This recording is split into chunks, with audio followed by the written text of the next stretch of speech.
My name is Ceasar, and I'm here today at Onset Engineering's facility in Irvine, California.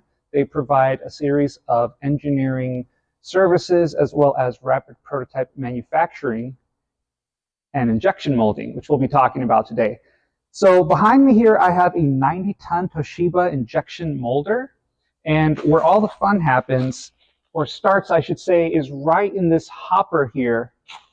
We have your material, which are basically a bunch of plastic pellets that you dump in here. It's fed into this kind of like corkscrew with 5 different little heating elements, and that melts down the plastic, which in turn gets pushed in here to where you have your mold.